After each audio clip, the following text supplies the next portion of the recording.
وَلَقَدْ يَسَّرْنَا الْقُرْآنَ لِلذِّكْرِ فَهَلْ مِن مُّدَّكِرٍ۔ وَمِنْ آیَاتِهِ اللَّيْلُ وَالنَّهَارُ، اس کی نشانیوں میں سے رات بھی ہے اور دن بھی ہے، سبحان اللہ۔ وَالشَّمْسُ وَالْقَمَرُ، سورج بھی ہے اور چاند بھی ہے، یہ اللہ کی نشانیوں میں سے ہیں۔ لا تسجدوا للشمس ولا للقمر، نہ سجدہ کرو سورج کو اور نہ ہی چاند کو، واسجدوا للہ، اور سجدہ کرو اللہ کو، الذی خلقہن، جس نے ان کو پیدا کیا ہے، جو ان کا خالق ہے۔ ان کنتم ایاہ تعبدون، اگر تم صرف اسی کی بندگی کرتے ہو، اگر تم صرف اللہ کی بندگی کرتے ہو تو پھر اللہ کو سجدہ کرو جو بنانے والا ہے۔ مخلوق کو سجدہ نہ کرو، خالق کو سجدہ کرو۔ اللہ اکبر۔ دیکھیں، سورج اور چاند جتنی بھی مخلوقات ہیں، ان مخلوقات میں سے سب سے ظاہر اور سب سے زیادہ پرومیننٹ جو مخلوقات ہیں وہ سورج اور چاند، اور کوئی شخص کسی اور کی طرف سے عدم توجہی کا شکار ہو جائے تو ہو جائے۔ سورج اور چاند ایسے ہیں کہ جو سوال ہی پیدا نہیں ہوتا کسی کی توجہ اس طرف نہ جائے۔ اور اس سے پہلے ذکر کر دیا رات اور دن کا، سبحان اللہ۔ اب یہ جو سورج اور چاند ہے یہ بھی اللہ کی مخلوق ہیں، رات اور دن بھی اللہ کی مخلوق ہیں۔ تو لوگ جو ہیں سورج سے چونکہ بہت زیادہ فوائد حاصل ہوتے ہیں، اور سورج روشنی دیتا ہے، سورج انسان کی زندگی کی ایک علامت ہے، اور بہت سارے اس کے فائدے ہیں، لہٰذا لوگ سورج اور چاند کو، اور چاند کے ذریعے سے بھی روشنی ملتی ہے، تو لوگ جو ہیں سورج اور چاند کو سجدہ کرتے ہیں، پوجنا شروع کر دیتے ہیں۔ اور بہت سارے لوگ نبی اکرم صلی اللہ علیہ وسلم کے دور میں باقاعدہ ستارہ پرست جو تھے، یا سورج اور چاند کو سجدہ کرنے والے، جن کو صابی کہتے ہیں، وہ صابی جو تھے وہ باقاعدہ سورج اور چاند کی پرستش کرتے تھے۔ اور ہر دور میں کوئی نہ کوئی ایسے لوگ رہے ہیں جو سورج اور چاند کو پرومیننٹ مخلوق سمجھ کر اس کی پرستش کرتے ہیں، اس کی پوجا کرتے ہیں، اس کو سجدہ کرتے ہیں۔ اور اب بھی بہت سارے لوگ، بہت سارے مذاہب ایسے ہیں جو سورج کو سجدہ کرتے ہیں، اور سورج خاص طور پر جب سورج طلوع ہو رہا ہو اور سورج غروب ہو رہا ہو، اس وقت جو ہے وہ سورج کے سامنے سجدہ ریز ہوتے ہیں۔ عبادات کے خاص جو ہیں وہ ان کے اپنے ڈسپلنز ہیں۔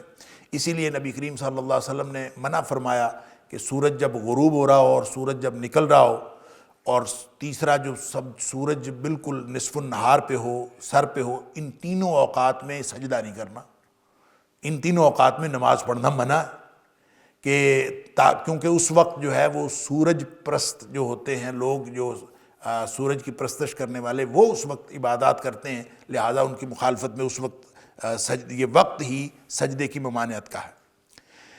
یہاں بطور نشانی کے، اللہ کی توحید کی نشانی کے طور پر اللہ تعالیٰ نے سورج اور چاند کا ذکر کیا ہے کہ یہ اللہ کی مخلوق ہیں، اور ان کا ذکر کرنے سے پہلے رات اور دن کا ذکر کیا۔ کیا مطلب؟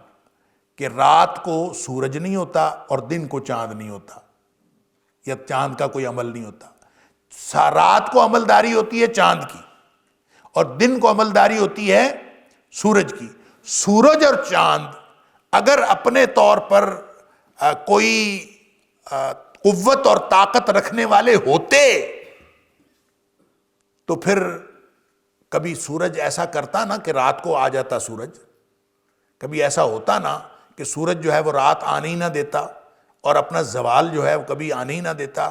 سورج کے پاس اگر کوئی طاقت ہوتی تو وہ کبھی رات نہ ہونے دیتا۔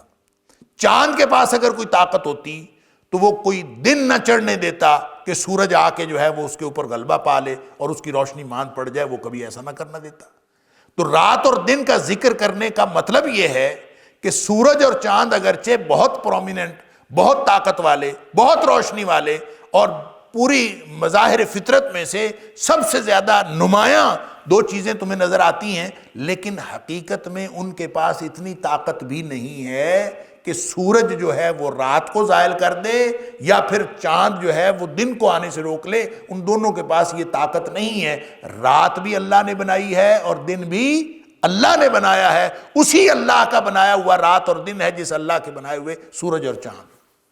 اور یہی بات سورہ یاسین کے اندر اللہ تعالیٰ نے فرمایا وَالْقَمَرَ قَدَّرْنَاهُ مَنَازِلَ حَتَّى عَادَ كَالْعُرْجُونِ الْقَدِيمِ لَا الشَّمْسُ يَنبَغِي لَهَا أَن تُدْرِكَ الْقَمَرَ وَلَا اللَّيْلُ سَابِقُ النَّهَارِ وَكُلٌّ فِي فَلَكٍ يَسْبَحُونَ، کہ کبھی ایسا نہیں ہو سکتا کہ چاند سورج کے مدار میں آ جائے یا سورج چاند کے مدار میں آ جائے، یا وہ اس سے پہلے آ جائے، وہ ایسے کر لے وہ ایسے کر لے، ان کے پاس طاقت ہی نہیں ہے۔ اللہ تعالیٰ نے ان کو جو کام لگایا ہے وَكُلٌّ فِي فَلَكٍ يَسْبَحُونَ، اپنے اپنے مدار میں سب گھوم رہے۔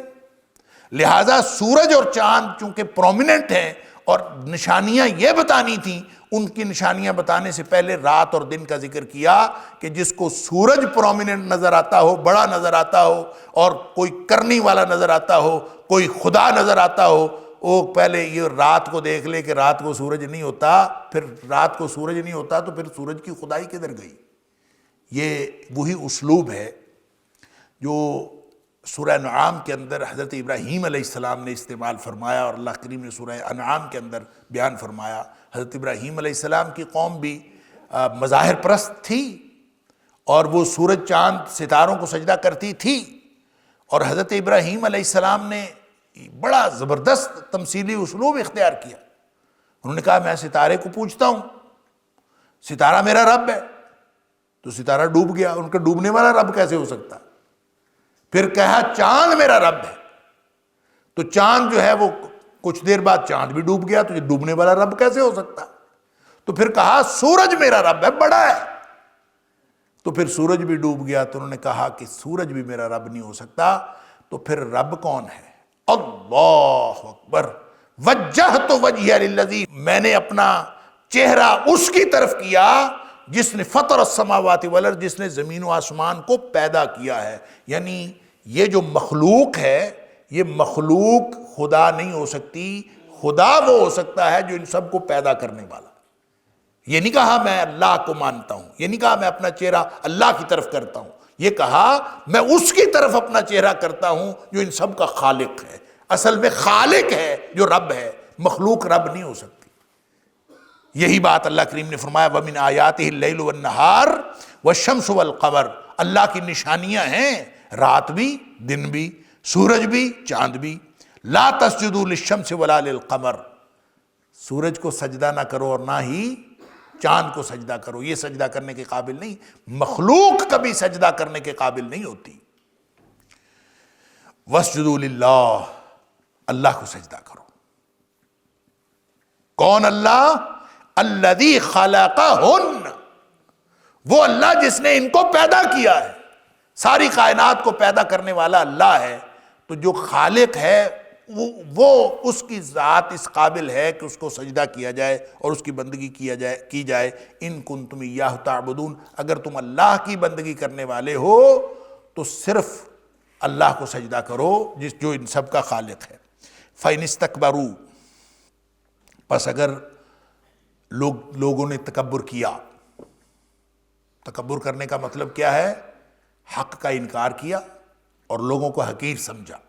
ان استکبروا، اس حق کا انکار کیا کہ اللہ کو سجدہ نہیں کیا، پھر بھی، اور پھر بھی مخلوق کو سجدہ کرتے رہے، پھر بھی سورج چاند کو سجدہ کرتے رہے، پھر بھی مظاہر پرستی کے اندر جو ہے وہ اس خیال سے کہ یہ جو ہے وہ پتہ ہے لوگوں نے عجیب و غریب بہانے بنائے ہوتے ہیں، اور عجیب و غریب لوگوں نے یعنی دلائل تراشے ہوتے ہیں کہ جی سورج بھی اللہ کا پیدا کردہ ہے، چاند بھی اللہ کا پیدا کرتا ہے، تو اگر ہم سورج کو سجدہ کریں گے تو اصل میں اللہ کو ہی سجدہ کریں گے، اصل میں تو اللہ کو ہی ہے۔ لہٰذا جو اللہ کی کسی چیز کو سجدہ کرنا وہ اس کے مترادف ہے جیسے اللہ کو ہی سجدہ کرنا۔ یہ لوگوں نے بہانے تراشے ہوتے ہیں۔ یہ بالکل ایسے ہی ہے جیسے مشرکین مکہ بھی کہا کرتے تھے کہ ما نعبدہم الا لیقربونا الی اللہ زلفا، سورہ زمر کے اندر ہم پڑھا ہے کہ وہ کہتے تھے ہم ان کی بندگی نہیں کرتے، ہم بتوں کے سامنے جو جھکتے ہیں وہ اس لیے جھکتے ہیں کہ ہمیں اللہ کے قریب کر دیتے ہیں۔ وَلَقَدْ يَسَّرْنَا الْقُرْآنَ لِلذِّكْرِ فَهَلْ مِن مُّدَّكِرٍ وَلَقَدْ يَسَّرْنَا الْقُرْآنَ لِلذِّكْرِ فَهَلْ مِن مُّدَّكِرٍ۔ تو بتوں کے سامنے گویا جھکنا، بتوں کی پوجا کرنا، وہ اس بات کے مترادف ہے جیسے ہم اللہ کے سامنے جھک رہے ہیں۔ تو اسی طرح جو سورج چاند اور ستاروں کی پرستش کرنے والے ہیں وہ بھی اس طرح کے دلائل تراشتے ہیں کہ یہ چونکہ اللہ کے پیدا کردہ ہے، لہذا ان کے سامنے جھکنا بھی ایسے ہی ہے جیسے اللہ کے سامنے جھکنا۔ تو اللہ تعالیٰ فرماتا ہے کہ جس نے اللہ کو سجدہ کرنا ہے، جس نے اللہ کی بندگی کرنی ہے، اس کو یہ پتہ ہونا چاہیے کہ اللہ کی ذات جو خالق ہے اس کے علاوہ کسی اور کو سجدہ نہیں کرنا۔ لا تسجدوا للشمس ولا للقمر، نہ سورج کو سجدہ کرو نہ چاند کو سجدہ کرو، واسجدوا للہ الذی خلقہن، اس اللہ کو سجدہ کرو جس نے ان کو پیدا کیا ہے، ان کنتم ایاہ تعبدون، اگر تم اللہ کی بندگی کرنے والے ہو۔ فإن استکبروا، لوگ تکبر کرنے والے پھر بھی تکبر کرتے ہیں، وہ بہانے بنا کے تکبر کرتے ہیں، یا کوئی دلائل تراش کے تکبر کرتے ہیں، یا ویسے ہی کہہ دیتے ہیں کہ ہم نے نہیں کرنا۔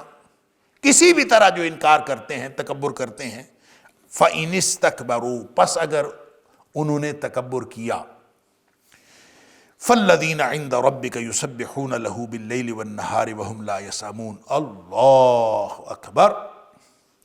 پس وہ لوگ عند ربک، جو تیرے رب کے پاس ہیں، وہ کون ہے رب کے پاس؟ فرشتے۔ وہ لوگ جو رب کے پاس ہیں وہ فرشتے ہیں، سورہ مومن کے اندر بھی ہم پڑھ آئے ہیں۔ یسبحون لہ باللیل والنہار، وہ رات دن اللہ کی تسبیح بیان کرتے ہیں۔ اس کا مطلب یہ ہے کہ جو تکبر کرے، فإن استکبروا، جو استکبار کا اظہار کرے اور اللہ کو سجدہ نہ کرے اور اللہ کی بندگی نہ کرے، تو اللہ کو کوئی پرواہ نہیں ہے اس کی۔ کوئی شخص اگر اللہ کو سجدہ نہیں کرتا تو اللہ کو کوئی نقصان نہیں ہے اس کا، اور نہ اللہ کو کوئی پرواہ ہے، اس لیے کہ فَالَّذِينَ عِنْدَ رَبِّكَ يُسَبِّحُونَ لَهُ بِاللَّيْلِ وَالنَّهَارِ، رات دن اللہ کی تسبیح بیان کرتے ہیں وہ جو اللہ کے پاس ہیں۔ عند ربک، جو تیرے رب کے پاس ہیں، وہ رات دن تسبیح بیان کرتے ہیں۔ وہم لا یسامون، اور وہ انسانوں کی طرح تھک نہیں جاتے، نہ اکتا جاتے ہیں، وہ ہر وقت لگے رہتے ہیں۔ ان کی خوراک ہی اللہ تعالیٰ کی تسبیح بیان کرنا ہے، اللہ کی تسبیح و تقدیس ان کی خوراک ہے۔ وہم لا یسامون، اور وہ اس حال میں ہے کہ کبھی اکتاتے نہیں ہیں، کبھی تھکتے نہیں ہیں۔ اللہ اکبر۔ تو لہٰذا اگر کوئی دنیا میں کوئی انسان اللہ کی بندگی نہیں کرتا، یا اللہ تعالیٰ کو کوئی شخص جو ہے وہ سجدہ نہیں کرتا، تو اللہ کو اس بات کی کوئی پرواہ نہیں۔ اور یہ وہ حدیث قدسی آپ نے سنی ہوئی ہے کہ نبی اکرم صلی اللہ علیہ وسلم نے فرمایا، اللہ فرماتا ہے اگر ساری دنیا نیک ہو جائے،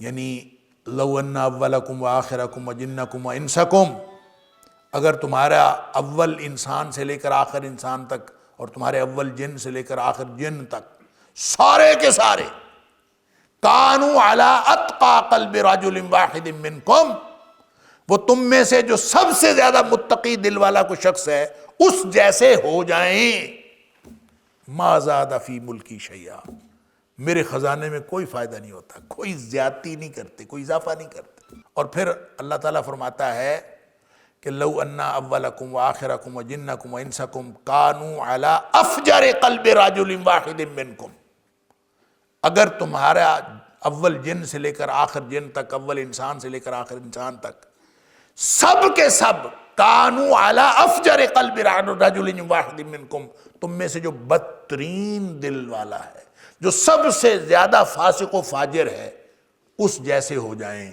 سارے کے سارے۔ اللہ اکبر۔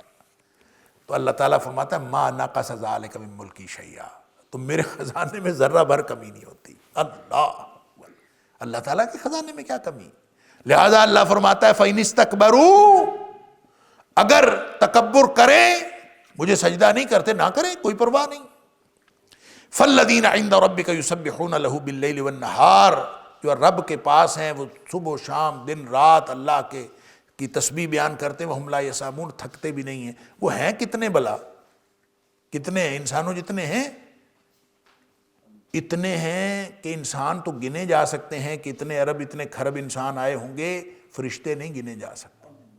نبی اکرم صلی اللہ علیہ وآلہ وسلم نے فرمایا جس طرح خانہ کعبہ ہے اور اس کے گرد طواف کرتے ہیں انسان، اسی طرح ساتویں آسمان پہ بیت المعمور ہے، ایک بالکل اس کی سیدھ پہ اوپر کعبہ ہے، اس کا بھی ہر وقت طواف جاری ہے، اور وہ طواف کرتے ہیں فرشتے.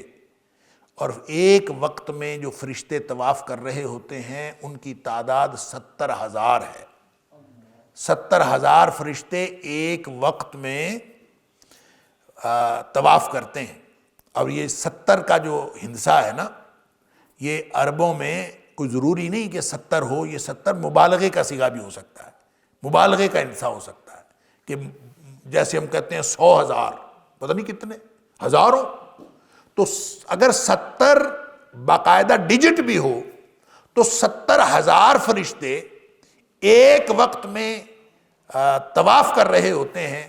اور نبی اکرم صلی اللہ علیہ وسلم نے فرمایا جس فرشتے نے ایک دفعہ طواف کر لیا قیامت تک اس کی دوبارہ باری نہیں آنی. اللہ اکبر.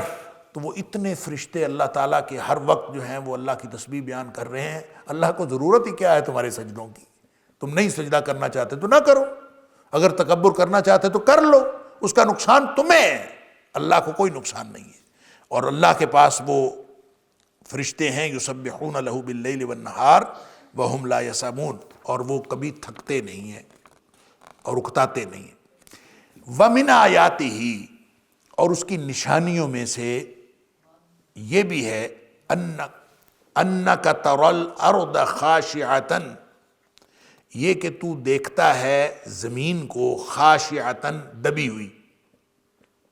خشوع کا مطلب ہوتا ہے دبنا، تو دبی ہوئی کا مطلب بنجر. زمین اگر خاشعہ ہو تو اس کا مطلب ہے دبی ہوئی، بنجر، بے آباد. تو دیکھتا ہے زمین کو کہ وہ بنجر ہوتی ہے، بے آباد ہوتی ہے. فَإِذَا، جس کو دوسری جگہ حامدہ بھی کہا ہے، حامدہ کا مطلب مردہ. تو مردہ زمین ہوتی ہے، خاشعہ ہوتی ہے، دبی ہوئی ہوتی ہے، بنجر ہوتی ہے، بے آباد ہوتی ہے. فَإِذَا أَنزَلْنَا عَلَيْهَا الْمَاءَ، پس جب ہم نازل کرتے ہیں اس کے اوپر پانی، آسمان سے بارش ہوتی ہے، تو عَلَيْهَا الْمَاءَ اهْتَزَّتْ وَرَبَتْ، تو وہ لہلہا اٹھتی ہے. اہتزت وربت، اور پھول جاتی. یعنی زمین جو ہے اس کے اوپر جب آسمان سے پانی نازل ہوتا ہے، بارش ہوتی ہے، تو وہی زمین جو مردہ ہوتی ہے وہ لہلہا اٹھتی ہے، اور وہاں پہ ایک دم جو ہے وہ کھیتی اگاتی ہے. اور یعنی زمین جو ہے وہ مردہ حرکت کرنے لگ جاتی ہے، اس میں سے کھیتی اگتی ہے، لہلہا اٹھتی ہے اور پھول جاتی ہے.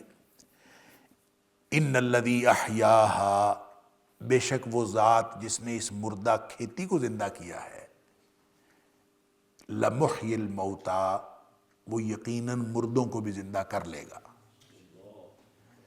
ان الذی احیاہا، بے شک وہ ذات جس نے اس مردہ کھیتی کو زندہ کیا ہے، مردہ زمین کو زندہ کیا ہے، لمحی الموتى، وہ یقیناً مردوں کو بھی زندہ کرے گا، زندہ کرنے والا ہے. انہ علی کل شیء قدیر، بے شک وہ ہر چیز پر، ہر طرح کی، ہر وقت قدرت رکھنے والا ہے. انہ، بے شک وہ، علی کل شیء قدیر، وہ ہر چیز پر قدرت رکھنے والا ہے. ان الذین یلحدون فی آیاتنا، بے شک وہ لوگ جو ہماری آیات کے اندر کجروی اختیار کرتے ہیں، ٹیڑھا پن اختیار کرتے ہیں، یا غلط سلط الٹے معنی کرتے ہیں. ان الذین یلحدون فی آیاتنا، بے شک وہ لوگ جو الحاد کرتے ہیں ہماری آیات میں، الحاد کا مطلب کج روی کرتے ہیں. الحاد اصل میں یلحدون، اس کا مادہ ہے لحد، لام ہا دال، لحد اس کا مادہ ہے. اور آپ کو معلوم ہے کہ لحد جو ہے وہ بغلی قبر کو کہتے ہیں.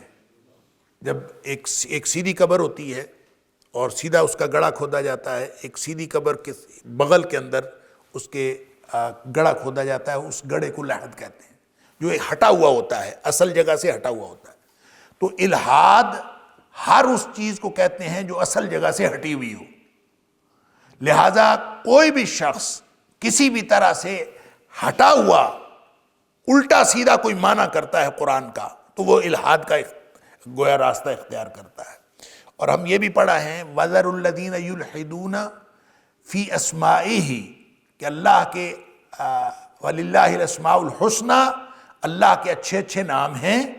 وَذَرُ الَّذِينَ يُلْحِدُونَ فِي أَسْمَائِهِ، جو اللہ کے ناموں کے بارے میں کجروی اختیار کرتے ہیں ان کو چھوڑ دیجئے، ان سے علیحدگی اختیار کر لیجئے جو اللہ کے ناموں کے بارے میں الحاد اختیار کرتے ہیں. اس کا مطلب یہ جو الحاد ہے یا کجروی اختیار کرنا یا الٹے سیدھے معنی اختیار کرنا، یہ ایک تو اللہ کے ذات کے بارے میں، اللہ کے اسماء کے بارے میں، اللہ کے ناموں کے بارے میں ایک یہ الحاد ہو سکتا ہے. اور ایک یہ بھی الحاد ہو سکتا ہے کہ قرآن کی آیات، یہاں ہے یلحدون فی آیاتنا، کہ وہ لوگ جو ہماری آیات کے اندر الحاد اختیار کرتے ہیں، تو اس کا مطلب ہے کہ وہ آیات کو الٹے سیدھے معنی پہناتے ہیں جو اس کے اصل معنی نہیں ہوتے، خود اس کا معنی منمانی تفسیر کرتے ہیں. یوں کہہ لیجئے کہ قرآنی آیات کی منمانی تفسیر کرتے ہیں. دیکھیں قرآن پاک کی تفسیر جو ہے وہ لغت کی مدد سے ہو سکتی ہے، یعنی صرف آپ قرآنی آپ عربی جانتے ہوں اور عربی جاننے کی وجہ سے آپ عربی کے جو الفاظ ہیں اس کے معنی جانتے ہوں اور اس کے ذریعے سے قرآن کی تفسیر کرنے کی کوشش کریں، یہ ہو سکتا ہے. مثال کے طور پر اگر کوئی شخص صلاۃ، لفظ صلاۃ ہے، لفظ صلاۃ کے عربی لغت کے اندر 22 معنی ہیں، اور آپ اس کے کوئی بھی معنی اختیار کر لیں کہ صلاۃ کا معنی باربیکیو بنانا بھی ہوتا ہے، یہ کسی چیز کو تپانا آگ کے اوپر، چاہے آپ اس کو یعنی گوشت کو تپا رہے ہوں وہ بھی اس کا معنی ہوتا ہے، سونے چاندی کو کسی چیز کو تپا رہے ہوں وہ بھی صلاۃ کا معنی ہوتا ہے، حتیٰ کہ بانس جو سیدھے کیے جاتے ہیں اور نیچے سے آگ جلا کر اس کو بھی صلاۃ کہتے ہیں. اور اسی طرح سے جو خاص طور پہ ایک خاص قسم کی چال چلی جاتی ہے کندھے اچکا کے، اور وہ ایک خاص چال کو بھی صلاۃ کہتے ہیں، اور یعنی مختلف معنی.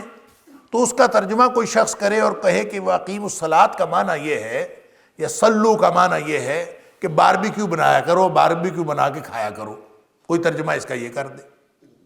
اور کوئی اس کا ترجمہ یہ کر دے کہ نعوذ باللہ ثم نعوذ باللہ من ذالک، کہ چونکہ کندھے اچکانا اور خاص قسم کی حرکت جو ہے کولے مٹکانا اور کندھے اچکانا خاص قسم کی حرکت بھی اس سے مراد ہے، تو وہ کہے کہ اقیم الصلاۃ کا معنی ہے ڈانس کرنا، نعوذ باللہ من ذالک.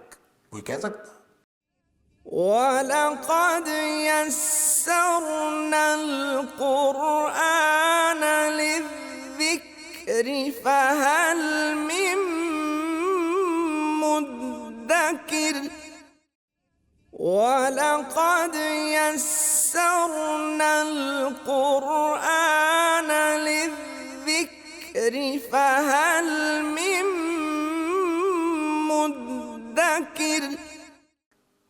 تو عربی کے اندر جتنے بھی اس کے معنی ہو سکتے ہیں آپ اس کو اپلائی کرتے جائیں اور اس کے ذریعے سے کسی عمل کی توضیح اور وضاحت کرتے جائیں کہ یہ عمل اس سے مراد ہے. تو کوئی شخص اگر صرف لغت کی مدد سے کرے گا تو یہ کر سکتا ہے، لیکن نبی اکرم صلی اللہ علیہ وآلہ وسلم نے ان سارے معنوں کو ایک ہی فرمان کے اندر بند کر دیا.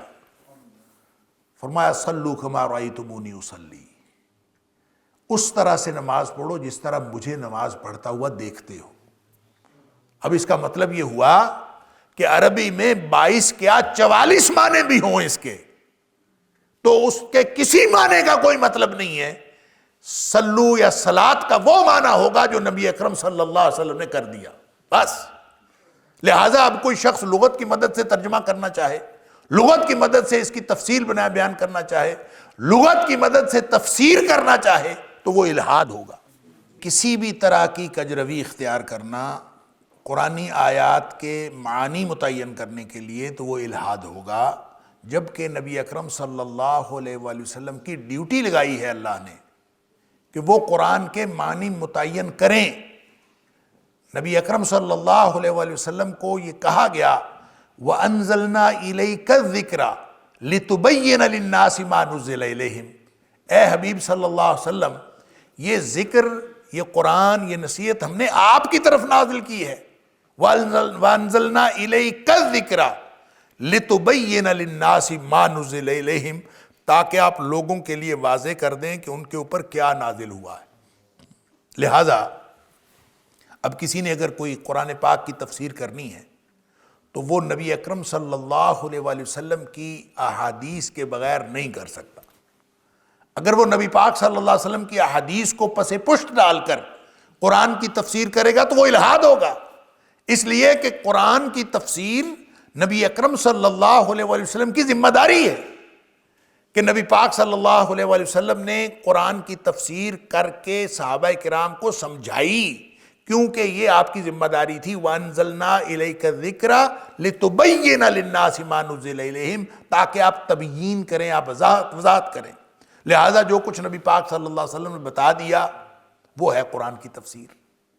اور اگر اس میں کوئی ایسی بات ہے جو نبی کریم صلی اللہ علیہ وآلہ وسلم نے سمجھائی نہیں، آپ نے صحابہ کو بتائی نہیں، اور کوئی شخص آج کہے کہ اس کا معنی مجھے یہ لگتا ہے، کوئی شخص آج کہے کہ مجھے اس کا معنی یہ لگتا ہے، ہو سکتا ہے کہ وہ ترجمہ ٹھیک ہو سکتا ہے، لیکن اگر وہ نبی اکرم صلی اللہ علیہ وآلہ وسلم کی ہوئی تفسیر کے خلاف ہوگا تو وہ یقیناً غلط ہوگا۔ اگر نبی پاک صلی اللہ علیہ وسلم کی ہوئی تفسیر کے اور آپ کی دی ہوئی رہنمائی کے ماتحت ہوگا، اس کے ذیل میں ہوگا تو وہ درست ہو سکتا۔ اسی لیے پھر مفسرین نے تفسیر کی دو قسمیں کی ہیں کہ ایک تفسیر بالمعصور ہوتی ہے اور ایک تفسیر بالرائے ہوتی ہے۔ تفسیر بالمعصور وہ ہوتی ہے جو صحابہ کرام سے آثار ملے ہیں، جو صحابہ کرام نے نبی پاک صلی اللہ علیہ وسلم کی احادیث بیان کی ہیں، اور ہر حدیث کی کتاب میں کتاب التفسیر موجود ہے، اور نبی پاک صلی اللہ علیہ وآلہ وسلم نے جو مختلف آیات کی جو مختلف تفاسیر کی ہیں۔ ابن عباس رضی اللہ تعالیٰ عنہ کا حوالہ آپ بار بار سنتے ہیں کہ ابن عباس رضی اللہ تعالیٰ عنہ نے یہ کہا کہ اس سے یہ مراد ہے، اس سے یہ مراد ہے، اور وہ جو کچھ ابن عباس رضی اللہ تعالیٰ عنہ نے کہا وہ وہی تھا جو نبی پاک صلی اللہ علیہ وسلم نے ان کو سمجھایا۔ تو صحابہ کرام نے جو کچھ تفسیر کی نبی پاک صلی اللہ علیہ وسلم سے سن کے، وہ ہے اصل میں تفسیر، وہ ہے اصل معانی، وہ اصل ترجمہ، وہ اصل تفصیل وہی ہے، اصل تبیین وہی ہے جو نبی اکرم صلی اللہ علیہ وسلم نے کر دی۔ اگر آپ کا علم اور اگر آپ کی ہوئی تفسیر وہ اس کے ساتھ جڑتی ہے، اس علم کے ساتھ کنیکشن ہے، تو یہ تفسیر درست ہے۔ اور اگر اس کے اندر کنیکشن ہی کوئی نہیں ہے اور نبی کریم صلی اللہ علیہ وسلم کی ہوئی تفسیر کے ساتھ کنیکشن ہی کوئی نہیں ہے، تو پھر آپ چاہے لغت کی مدد سے کر رہے ہوں، چاہے آپ کسی اور چیز کی مدد سے کر رہے ہوں، آپ جو کچھ بھی کر رہے ہوں گے وہ الہاد ہوگا۔ اور اللہ تعالیٰ فرماتا ہے ان الذین یلحدون فی آیاتنا، جو لوگ ہماری آیات کے اندر الہاد کرتے ہیں، یعنی کجروی اختیار کرتے ہیں، ٹیڑھی میڑھی تفسیر کرتے ہیں، الٹے سیدھے معنی پہناتے ہیں، فرمایا لا یخفون علینا، وہ ہم سے چھپے ہوئے نہیں ہیں، ہمیں سب معلوم ہے۔ لا یخفون علینا، اللہ وہ ہم پر مخفی نہیں، ہم سے چھپے ہوئے نہیں۔ افمن یلقی فی النار خیر، پس کیا پھر وہ جو ڈالا جائے گا آگ میں، اللہ اکبر، کیا وہ بہتر ہے امن یأتی آمنا یوم القیامہ، یا پھر جو قیامت والے دن حالت امن میں آئے گا؟ ان دونوں میں سے کون بہتر ہے؟ گویا بتایا ہی جا رہا ہے کہ جو اللہ کی آیات کی منمانی تفسیر کرتے ہیں، کجروی اختیار کرتے ہیں، الٹے سیدھے معنی پہناتے ہیں، ان کا ٹھکانہ جو ہے وہ جہنم ہے۔ افمن یلقی فی النار خیر، کیا پھر وہ جو ڈالا جائے گا آگ میں کیا وہ بہتر ہے؟ امن یأتی آمنا یوم القیامہ، یا پھر وہ جو قیامت والے دن امن کی حالت میں آئے گا۔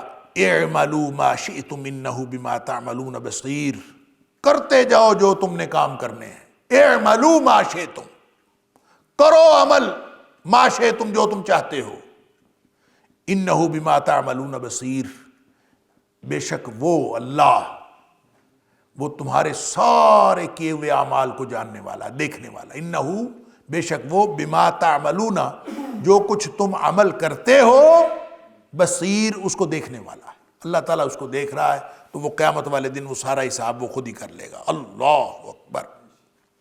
ان الذین کفروا بالذکر لما جاءہم، بے شک وہ لوگ جو کافر ہوئے بالذکر، جنہوں نے کفر کیا ذکر کا۔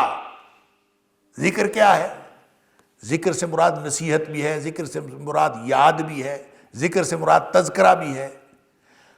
ان الذین کفروا بالذکر، بے شک وہ لوگ جنہوں نے نصیحت کا کفر کیا۔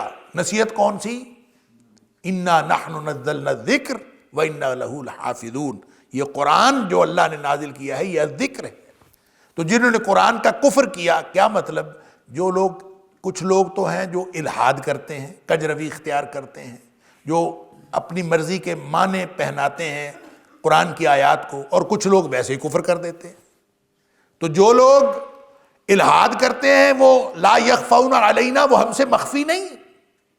اور اب فرمایا ان الذین کفروا بالذکر لما جاءہم، اور جن لوگوں نے کفر کیا ذکر کے ساتھ، یعنی قرآن کے ساتھ، لما جاءہم جب وہ ان کے پاس آیا، جن لوگوں نے کفر کیا گویا وہ بھی مخفی نہیں ہے۔ جنہوں نے الحاد کیا وہ بھی مخفی نہیں ہے، اور جنہوں نے کفر کیا وہ بھی ہم سے مخفی نہیں ہے۔ یا اس کا یہاں پہ بعض مفسرین کا خیال ہے کہ یہاں پہ کچھ محذوف ہے، کچھ الفاظ جو ہیں معذوف ہیں، یجازون بکفرہم ہے، یا یہاں پہ حالکون ہے، یا یعذبون ہے، کوئی ایسا یہاں پہ لفظ ہے جو محذوف ہے، یعنی جو لوگ بھی جنہوں نے کفر کیا ذکر کے ساتھ جب وہ ان کے پاس آیا تو وہ اپنا انجام دیکھ لیں گے۔ اس کا ترجمہ یہ ہوگا وہ اپنا انجام دیکھ لیں گے۔ تو یہ بھی ترجمہ ہو سکتا ہے، لیکن زیادہ صحیح بات یہ ہے کہ چونکہ پیچھے سیکوینس یہ ہے کہ جو لوگ الحاد کرتے ہیں وہ ہم سے مخفی نہیں، تو پھر یہ اسی سیکوینس میں ہے جو لوگ کفر کرتے ہیں وہ بھی ہم سے مخفی نہیں۔ ان الذین کفروا بالذکر لما جاءہم، بے شک وہ لوگ جنہوں نے کفر کیا ذکر کے ساتھ، یعنی قرآن کے ساتھ، لما جاءہم جب وہ ان کے پاس آیا، تو گویا وہ بھی ہم سے مخفی نہیں ہے۔ وَإِنَّهُ لَكِتَابٌ عَزِيزٌ، اور وہ جو کتاب قرآن تو ایسی کتاب ہے عزیز، جو بڑی غلبے والی کتاب ہے۔ یہ غلبے والی کتاب دو اعتبار سے ہے، ایک تو یہ کہ یہ امور کے اعتبار سے، مفہوم کے اعتبار سے، یہ اپنے اسٹریٹجی کے اعتبار سے، حکمت عملی کے اعتبار سے، اپنی ہدایت کے اعتبار سے، یہ سب کے اوپر غالب آنے والی۔ هو الذی ارسل رسولہ بالہدی ودین الحق لیظہرہ علی الدین کلہ، یہ دین حق ہے اور یہ ہدایت ہے، یہ سب پر غالب آنے والی۔ اس اعتبار سے بھی اور اس اعتبار سے بھی کہ لکتاب عزیز، یہ قرآن جو ہے یہ ایسی کتاب ہے جو ادب کے اعتبار سے، ادب کے اصولوں کے اعتبار سے، اور لکھی ہوئی چیزوں کے معیار کے اعتبار سے، اور جو بھی معیار دنیا میں کسی کتاب کا ہو سکتا ہے، ہر اس کتاب کے معیار سے، لکھی ہوئی چیز کے معیار کے اعتبار سے یہ سب سے بلند اور غلبے والی کتاب ہے۔ اس کے احکام کو غلبہ ہے، اور اس کے اصولوں کو، اور اس کے ادب کو، اور اس کے لٹریچر کو، اس کی ایک ایک جو اس کے آیات کی تکنیک ہے، ہر چیز کو، اور اس کے اسلوب کو، ہر چیز کو غلبہ ہے۔ ہر دو اعتبار سے قرآن غلبے والی کتاب ہے۔ وَإِنَّهُ لَكِتَابٌ عَزِيزٌ، یہ بے شک یہ کتاب جو ہے یہ غلبے والی کتاب، ہر اعتبار سے غالب آنے والی کتاب۔ لا یاتیہ الباطل من بین یدیہ ولا من خلفہ، نہیں آتا باطل، یعنی باطل نہیں آ سکتا، لا یاتیہ الباطل، اس کے پاس باطل نہیں آ سکتا، من بین یدیہ، اس کے آگے سے، ولا من خلفہ، اور نہ ہی اس کے پیچھے سے۔ یعنی قرآن ایک ایسی غلبے والی کتاب ہے کہ باطل نہ اس کے آگے سے آ سکتا ہے نہ پیچھے سے حملہ آور ہو سکتا ہے۔ اللہ اکبر، تنزیل من حکیم حمید، اللہ اکبر، یہ نازل کردہ ہے من حکیم حمید، حکمت والے اور بہت تعریف کیے گئے رب کی طرف سے یہ قرآن نازل ہوا ہے۔ یہ ایسے ہی کسی عام آدمی کا کلام نہیں ہے، عام ہستی کا کلام نہیں ہے، یہ اس اللہ کا کلام ہے جو حکیم ہے اور حمید ہے۔ حکیم وہ ہوتا ہے، اللہ اکبر، جس کی تدبیر بے خطا ہو۔ حکیم وہ ہوتا ہے جس کی ہر تدبیر بغیر خطا کے ہو، وہ حکیم ہوتا ہے۔ اور حمید وہ ہوتا ہے جس کا کوئی فعل بھی قابل مذمت نہ ہو، جس کا کوئی فعل قابل مذمت نہ ہو، ہر فعل اس کا قابل تعریف ہو، وہ حمید ہوتا ہے۔ اور جس کا ہر فعل اور جس کی ہر بات اور ہر تدبیر خطا سے خالی ہو، وہ حکیم ہوتا ہے۔ لہٰذا یہ حکیم اور حمید کی کتاب ہے، اس کی طرف سے نازل ہوئی ہے، نہ اس کے اندر کوئی خطا ہے اور نہ ہی اس کے اندر کوئی مذمت کا کوئی پہلو ہے۔ تعریف کیے گئے رب کی طرف سے یہ کلام ہے، یہ تعریف والا کلام ہے۔